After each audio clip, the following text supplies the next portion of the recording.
Hello, family. I hope you guys are well. And I'm really grateful for the messages. Yeah, I'll never stop being grateful. I never got to understand the impact that this thing is making. It's actually giving me strength to continue, even though it's tough. It's been a tough couple of weeks, having battles, can't sleep, but I'll have to see this through. I want to see this through. And I see also from the messages that it's not just me. We are not crazy. This thing exists. And we live in a world where the supernatural, we are actually supernatural beings experiencing the physical, not the other way around. So I'm asking for you to also pray for me, as much as I'm praying for each and every one of you guys. And for those that need healing, I believe at this very moment that healing has begun. I was 6 years old when I lost my brother. He was 2, basically, at that time. He just passed on mysteriously. It was just me and him and my mother, right? So he just passed on mysteriously. He woke up and he was gone, when we woke up. So, as elders, they tried to hide it from me. My mother woke up early that morning and put him in her bag. And then she went to my grandmother's house. When I followed later on, I got to find out that my brother has just passed on. It was really painful. But I was young. I couldn't understand the deepness part of it, or the meaning of death or life. I just knew that I'll never see my brother ever again. And then later on, a couple of months later, my mom started getting sick. The very same year, my mom started getting sick, and we couldn't enjoy Christmas that time because my mom was super sick. She was seeing things. So people called her crazy because she was talking about horses with no heads and men riding those horses with skulls. It didn't make sense. I was also young and influenced at that time. I also believed that my mom was actually sick and she was crazy, to put it in simple terms. But a couple of months later, I think it was before my birthday, before I supposed to turn 7, no one wanted to sleep with my mother, So they were like to me, you are her son, she'll definitely not kill you. So you need to go and sleep with your mother. I was really afraid because my cousins were sleeping together in the sitting room, and I had to go to the room and sleep with someone who was supposed to be considered as crazy. At that point, I didn't see her as my mother. I just saw her as a person that was crazy. But as young as I was, I respected the elders, and I did as they commanded, which is now I went to sleep with my mom, next to my mom, basically. She said, I've got something to tell you, but you are so young, I don't think you're going to comprehend. Right? And I was like, no, mommy, I'm afraid. It's fine. You don't have to tell me anything. I understand, it's fine. And she said, no, we are not going to sleep until I tell you this. So I sat down, and then she started saying, your brother came to see me.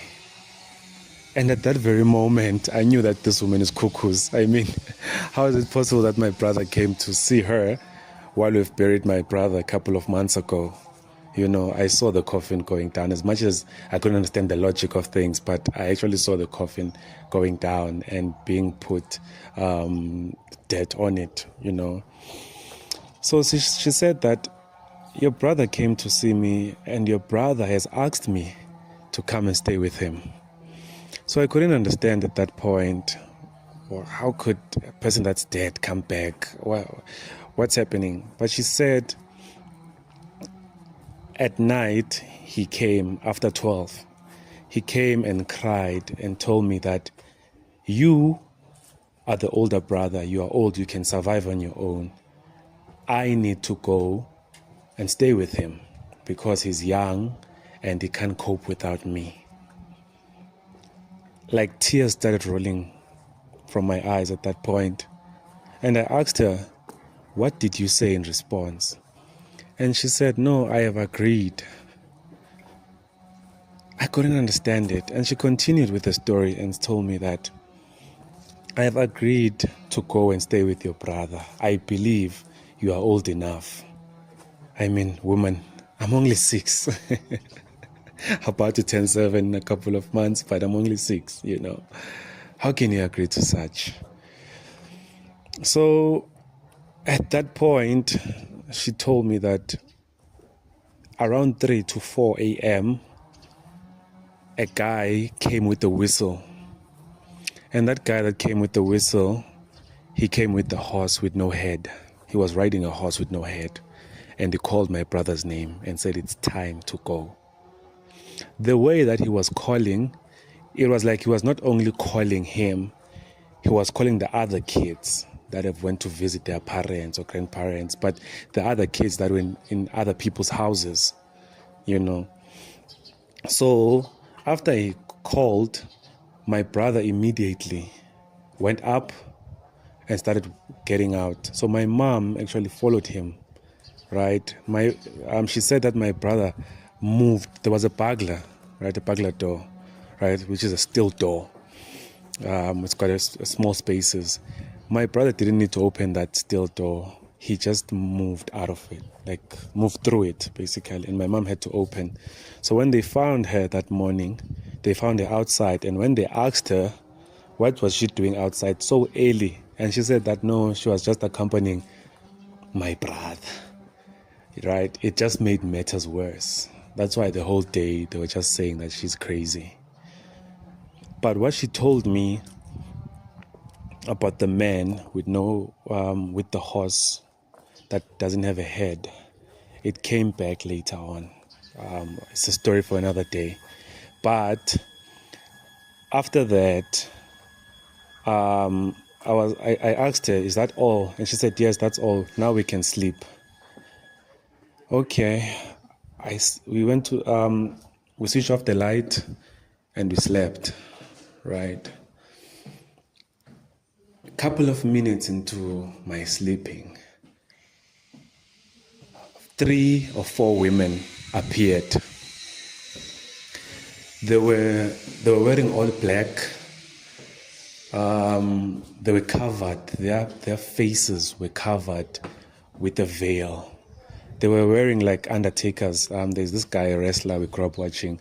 That they were wearing Undertaker's hat, right? His hat. They were actually wearing it, and then it had some kind of a veil, whereby I couldn't see their faces. And then they were holding hot iron, right? It was steel, like hot steel. And then on that hot steel, they were busy stabbing my mom with it. They stabbed my mom with that steel the whole night, right? And she was busy crying, being tormented. And they didn't care that it was piercing because that thing was hot through her flesh. Like they didn't care. It didn't matter to them that they're hurting her. I could actually see that. And later on, before I woke up, it's like some wind came. And when that wind came, it opened one of the ladies or one of the women's veil. And by opening that woman's veil, I got to see her face. It's actually a person that I know. It's a person that, it's an old lady that we know. And I couldn't tell my family at that time because I didn't know what to make of it.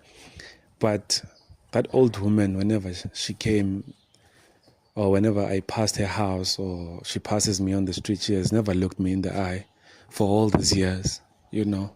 At first I didn't understand what was that, but the more I grew up, the more I realized that actually what I've seen is actually real.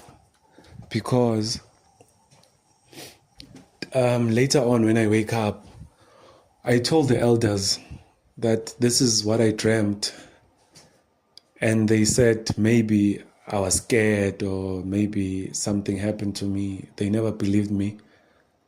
3 weeks later, which was 3 weeks after my birthday, basically, my mom passed on. No one could explain what happened.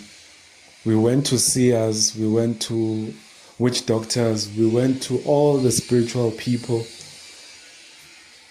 and they only told them one thing, which is, this boy has seen this. You guys could have prevented it. So for all these years, I grew up thinking that I could have saved my mom. But I didn't know how. At that time, no one has ever taught me a prayer. No one ever taught me to say Our Father. No one has ever taught me about this God. I mean, we were going to church, but they never told us anything. You just get to church, the pastor just preaches whatever he feels like preaching, then you wait a couple of days, then you go to church. But yeah, that's the Awaken. That's the first encounter I had with the supernatural. That's where it all began, as a matter of fact.